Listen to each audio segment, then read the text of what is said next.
Football Fans Tribe over here with the Interview Nigeria Football Fans. After matches, I will give you Nigeria Football Fan content back to back. So if you're new, I beg click that subscribe button. Also, like this video. Thank you so much for watching. 3-3 draw, 2 points dropped again for Arsenal and Olu. Your thoughts on the match?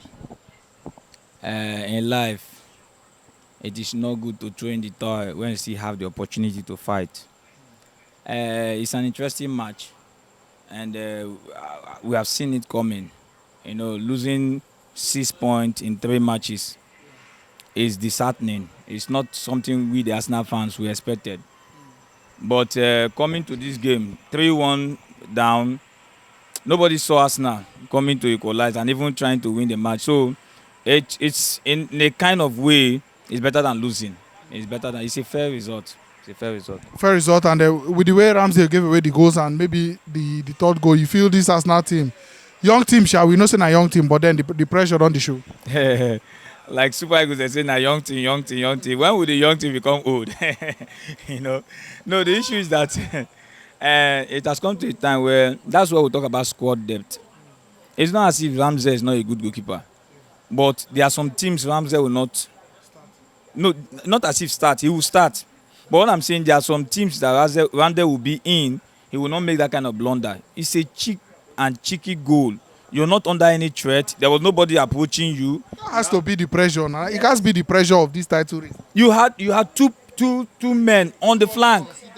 So why going to play that? It's just like Maguire up. I don't understand why. It's just like a defender who is on this side of the pitch, and instead of playing with his closest man, he's trying to cross the ball across to the other side. Those kind of things, even in football, we know that you are prone to make mistakes. That place is too close, and even the man you're giving the ball is not even ready to receive the ball. You are the one who is seeing the man. The man doesn't see you, so it's a cheap goal. And I think that was one of the reasons why Arsenal team, they were demoralized. They were demoralized before they could say let them pick up from where they left it. It was not 2-0. So I believe Ramsdale should be talked to. He has been of a mess up to the Arsenal team this season, but it doesn't take the fact that we need qualities behind. So that when you see a quality goalkeeper behind you, you know that there's some mistake you don't make. It's uncalled for. Like this match that he played and the one that he did against Sporting Lisbon, it's uncalled for. So I believe that the coach should sit him down and tell him that there are some things we don't need. Even sometimes playing from the back, what for? We have been playing from the back from Liverpool to this match, and we have been seeing that it's costing us more. So why continue doing it? It's too cheap to score Arsenal at 27 seconds. Zinchenko pulled out again today, and we know his strengths. We know how good a player is technically and on the ball and everything. But in obvious weaknesses now, defensively, it don't come out for everybody to see now. The issue is that when Arteta brought that pattern of an converted right back to play midfield, left full back to play midfield, it took everyone by surprise. But I believe that many coaches have sat down to study the Arsenal football and know that one of the major strengths of Arsenal is Zinchenko in the midfield. He adds numbers to the midfield. Now, for now, that particular pattern is not working for Arsenal again. If you watch the match they played against West Ham, and that was why I was complaining, you brought in Tierney in the absence of Zinchenko, and you're forcing Tierney to play the same pattern that Zinchenko is playing. Without the ability, it's madness. Rome is not built in a day. Tierney was not built in that kind of shape. He's not a ball-carrying defender. His own is to run with the ball, cross the ball. He has speed, he has everything. He's good defensively, but he's not good with the ball. You force him to play, and we have seen that in that particular area against Liverpool, against West Ham, and against this one, is that same area that it has the greatest strength of Arsenal has now become the weakest link in Arsenal team. We have been using the side of Zinchenko to win matches easily, but these few matches that we have won, these 3 matches, it has become the weakest link in Arsenal. So what I would have expected the coach to do is to tweak your formation. Yeah. If you want to play something that shock the opposition at least. Like playing this match, I was expecting, okay, if Granit Xhaka is not there, you're playing a physical side in Southampton. What do I expect from him? I would have expected him to play Zinchenko in the midfield. He's a midfielder. Yeah. Why don't you bring Tierney to cover up that place? But I believe Arteta underrated the team. Listening to the interview when the coach... And the confidence of the Southampton coach, yeah. Yes, when he said he came all out to attack. Before the match. Yes, you are playing a team that is regulation bound. They have nothing to lose. It's just like somebody you have defeated already. There's nothing to somebody he won't kill. There's nothing to lose. So the man say, okay, instead of me sitting back and conceding goals, let me go all out and see what I can do. And the man came all out. You underrated them. You play the likes of Odegaard and you play Vieira. And you know these two players, they don't mark. Even Odegaard is even more better than Vieira. Vieira is light. I would have said, okay, why don't you try it playing Zinchenko in that place instead of playing Vieira? Okay, you made the mistake, you started Vieira. I would have expected a coach whereby before coming into second half, I don't see any reason why Vieira should have even come into the pitch. It's to tie him and keep him in the bench, and I don't allow him to even come into the bench. So I would have expected him to, okay, bring in Tierney, shift Zinchenko to that place, let him have the free space to create or to play whatever he wants to play. Because if he's playing from the midfield, he's always conscious of the back, and he doesn't have that ability to return, and that is one of his major weak links. So why don't you give him the opportunity to play that role he wants to play in the midfield in the absence of Granit Xhaka? He did not do it. How bad did it feel that it was an ex-Arsenal player that contributed to this result today? To your work on?